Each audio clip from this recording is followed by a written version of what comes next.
Meu nome é Helena e, se alguém me contasse que um dia eu estaria diante de um juiz ouvindo que havia perdido a guarda do meu filho, eu jamais acreditaria. Sempre fui dedicada, mãe atenciosa, trabalhava duro para dar a ele tudo o que podia. Mas naquele tribunal, a sensação era de que nada disso importava. O olhar frio da juíza, o silêncio pesado da sala e o riso contido de Renato, meu marido, ainda ecoam na minha mente. Tudo começou quando nosso casamento, que já vinha se desgastando, entrou em colapso de vez. Renato sempre foi controlador, mas com o tempo passou a usar isso contra mim. Ele dizia que eu não tinha condições de educar Gabriel sozinha, que era instável, que não sabia cuidar nem de mim mesma. Palavras que, ditas repetidamente, começaram a me abalar por dentro, mesmo sabendo que não eram verdade. O processo de separação foi um pesadelo. Renato se mostrou um homem que eu nunca imaginei conhecer. Ele manipulava, distorcia fatos e inventava situações para me pintar como uma mãe incapaz. No tribunal, chegava com discursos ensaiados, sempre impecável, passando a imagem de pai exemplar. Enquanto isso, eu tremia de nervoso, tropeçava nas palavras, e cada erro me parecia confirmar as mentiras que ele dizia. Na audiência decisiva, lembro do instante exato em que meu mundo desmoronou. A juíza anunciou que a guarda de Gabriel ficaria com Renato, pelo menos temporariamente, até que se provasse quem estava realmente preparado para cuidar dele. Senti como se o chão tivesse sumido debaixo dos meus pés. Minha vida perdeu sentido em questão de segundos. Olhei para o meu filho, sentado ao lado do pai, com os olhos cheios de lágrimas. Ele me estendeu a mão, mas Renata puxou rapidamente, como se quisesse arrancar de mim até aquele último gesto de amor. Foi uma dor que rasgou minha alma. Eu queria gritar, implorar, dizer que aquilo era injusto. Mas a sala estava contra mim, e cada palavra que eu tentava soltar parecia sufocar antes mesmo de sair. Quando a sessão terminou, saí do tribunal atordoada. Não conseguia andar direito, minhas pernas estavam bambas, meu peito ardia como se tivesse levado uma pancada. Do lado de fora, minha mãe me abraçou, tentando me consolar, mas eu estava em pedaços. Tudo que eu conseguia repetir era: eles tiraram meu filho de mim. Nos dias seguintes, a casa ficou insuportavelmente silenciosa. Cada canto me lembrava Gabriel, os brinquedos espalhados, a cama arrumada com seu cobertor azul, o cheiro suave de shampoo infantil que ainda pairava no ar. Eu passava horas sentada no quarto dele, segurando seus desenhos, como se fosse uma forma de mantê-lo perto. Foi um luto, como se tivessem arrancado uma parte do meu corpo. Renato, por outro lado, parecia saborear minha dor. Nos poucos encontros que tivemos, ele se mostrava triunfante. Chegava de carro novo, vestido de forma impecável, e sempre fazia questão de me lembrar que agora Gabriel estava em boas mãos. Não perdia a chance de me humilhar, de repetir que eu havia perdido porque era fraca, porque não sabia lutar. Uma vez, quando fui buscar Gabriel para um final de semana de visita, ele me entregou uma mochila pequena, como se o menino não precisasse de nada. Não se preocupe, Helena. Ele tem tudo o que precisa comigo. Com você é só um passeio. A forma como ele disse aquilo foi como uma facada. Eu sabia que ele fazia questão de me diminuir diante do nosso filho. A relação com Gabriel também começou a mudar. Ele estava confuso, dividido entre nós dois. Era apenas uma criança, mas já sentia o peso da manipulação. Muitas vezes, quando vinha me visitar, chegava repetindo frases que não eram dele, claramente colocadas por Renato. Mamãe, papai disse que você não gosta de mim porque deixou a gente. Aquilo me destruía por dentro. Apesar de tudo, eu me agarrava a cada momento com ele como se fosse o último. Preparava suas comidas favoritas, ajudava nas tarefas da escola e à noite, antes de dormir, contava histórias só para vê-lo sorrir. Cada risada, cada abraço, era uma fagulha de esperança no meio da escuridão em que eu estava mergulhada. Mas dentro de mim, crescia também uma revolta. Eu sabia que Renato estava jogando sujo. Não era apenas sobre querer ficar com Gabriel, era sobre me destruir como mulher e mãe. Ele queria que eu acreditasse que era incapaz, que desistisse da luta. E, por alguns instantes, quase acreditei. O que eu não imaginava é que, justamente quando tudo parecia perdido, uma peça-chave entraria na minha vida. Patrícia, a nova assistente do cartório onde tramitava o processo, começaria a observar detalhes que ninguém havia visto antes. Pequenas contradições nos documentos, assinaturas estranhas, papéis que pareciam ter sido ajeitados demais. E seria essa descoberta que abriria a primeira rachadura no castelo de mentiras de Renato. Uma rachadura que, pouco a pouco, revelaria que toda aquela vitória que ele tanto ostentava tinha sido construída em cima de uma fraude cuidadosamente planejada. A partir do momento em que Patrícia apareceu no processo, algo em mim reacendeu. Eu já estava cansada, derrotada, quase acreditando que Renato realmente tinha vencido. Mas cada vez que ela falava comigo, transmitia uma segurança que eu não sentia havia meses. Era como se dissesse com os olhos: você não está louca. Algo realmente não bate aqui. Ela era jovem, mas extremamente observadora. Trabalhava no cartório há pouco tempo, mas tinha um olhar atento para detalhes. Um dia, enquanto revisava os papéis, me chamou discretamente para conversar. Lembro de sua voz calma, mas firme. Helena, essas assinaturas. Veja, elas parecem diferentes. Você tem certeza de que assinou todos os documentos? Meu coração disparou. Eu nunca tinha reparado, mas ao olhar com mais cuidado, percebi que algumas assinaturas realmente não pareciam minhas. Passei dias pensando nisso. Renato sempre teve acesso a meus documentos, sabia imitar até meu jeito de escrever. Será que ele tinha falsificado algo? A ideia parecia absurda, mas ao mesmo tempo fazia sentido. Ele sempre foi calculista, capaz de qualquer coisa para ter vantagem. Patrícia não quis afirmar nada de imediato, mas disse que iria verificar registros antigos para comparar.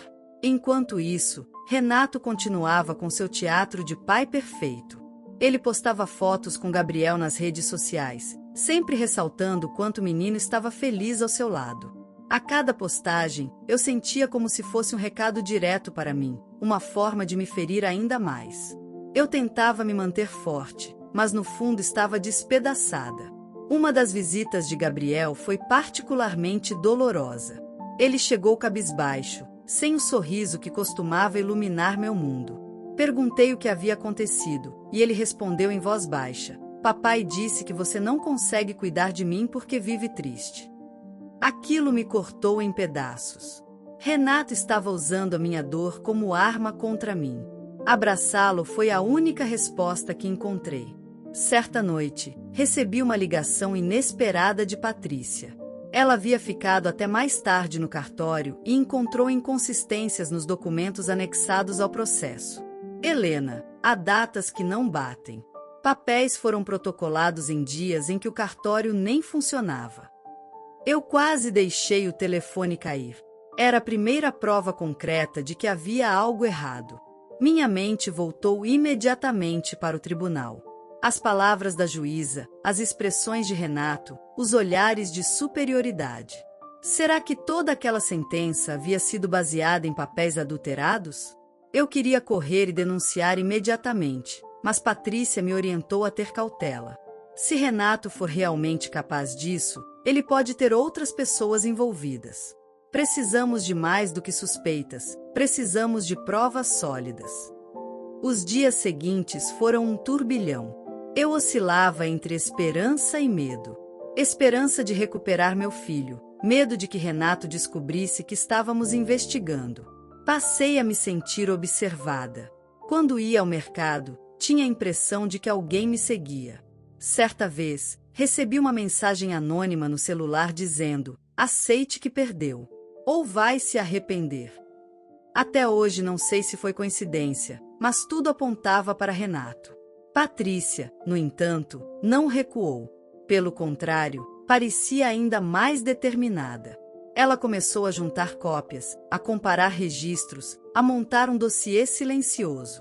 Eu admirava sua coragem, porque, no fundo, ela também estava se arriscando. Afinal, mexer com documentos oficiais e acusar alguém de fraude não era pouca coisa. Enquanto isso, Renato não parava de me humilhar. Na frente de conhecidos, dizia que eu era instável, que não conseguia aceitar a realidade.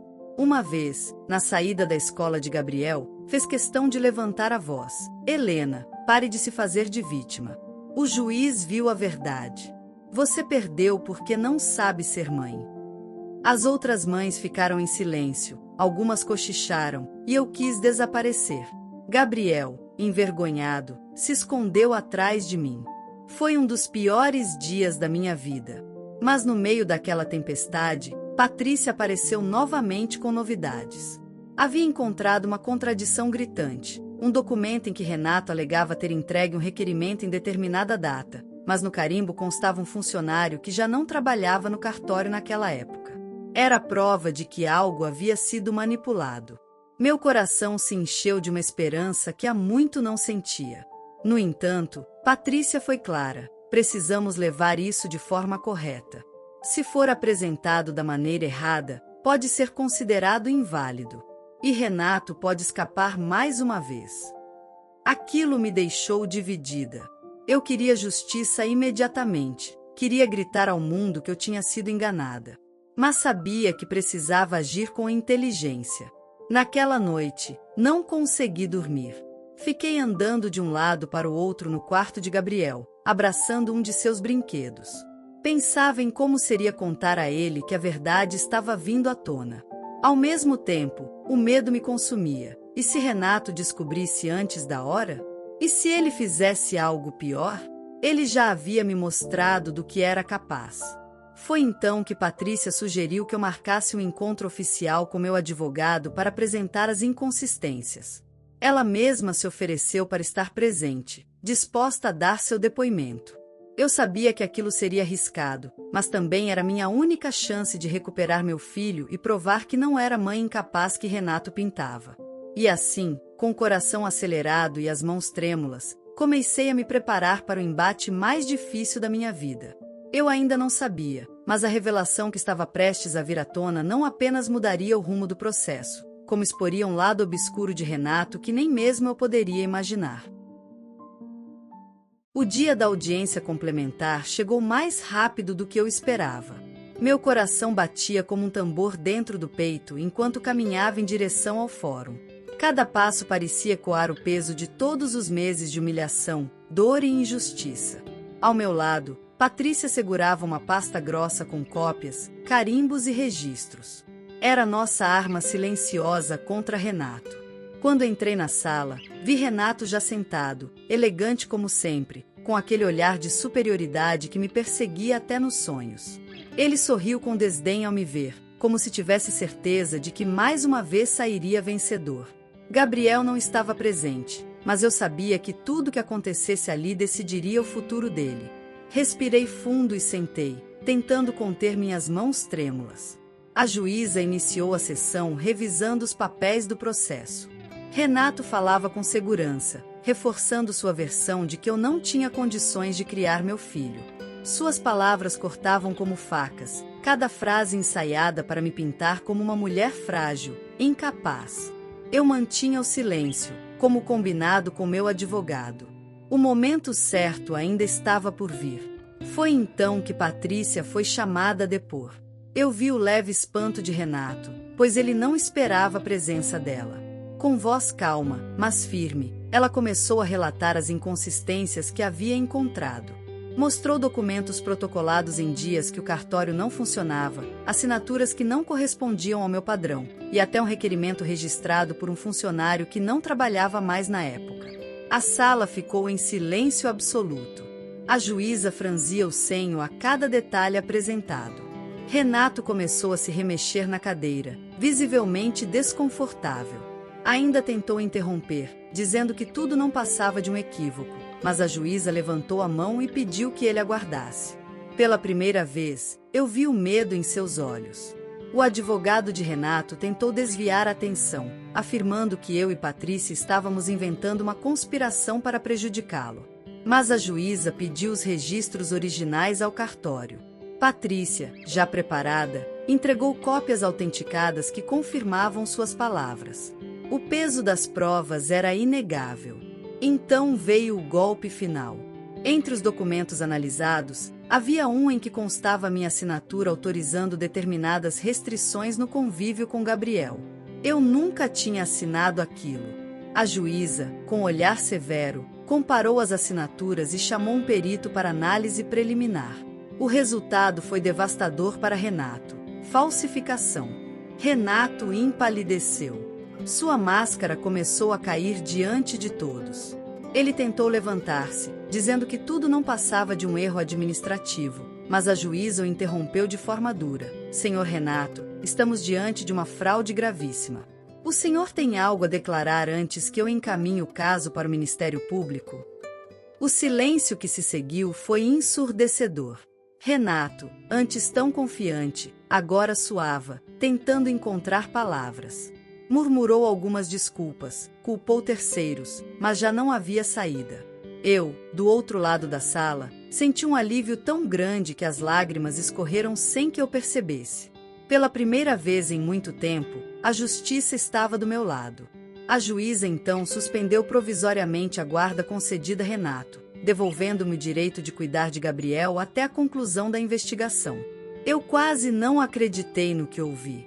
Meus joelhos fraquejaram, e se não fosse pelo meu advogado segurando meu braço, eu teria caído ali mesmo. Renato, em um último ato de desespero, levantou a voz e me acusou de manipular todos contra ele. Mas ninguém acreditava mais. O semblante da juíza era de absoluta reprovação, e até as pessoas presentes olhavam para ele com indignação. Sua imagem de pai exemplar desmoronava diante dos olhos de todos. Saímos da sala com a sensação de vitória, mas também com a consciência de que a batalha ainda não havia terminado. Renato enfrentaria um processo criminal por falsificação e fraude processual, e eu sabia que ele não desistiria tão facilmente. Mas, pela primeira vez, eu sentia que não estava sozinha. Do lado de fora, ao encontrar Gabriel, abracei-o com toda a força que havia em mim. Ele me olhou com os olhos cheios de perguntas, e eu apenas disse: "Mamãe nunca deixou de lutar por você." Ele sorriu timidamente, como se entendesse que algo importante havia mudado. Patrícia, discreta como sempre, se despediu dizendo apenas: "Agora é com vocês." Eu segurei suas mãos e agradeci. Nunca vou esquecer sua coragem. Ela foi a peça que faltava para desmascarar Renato e trazer a verdade à tona. Nos dias que se seguiram, minha vida começou lentamente a ganhar novos contornos.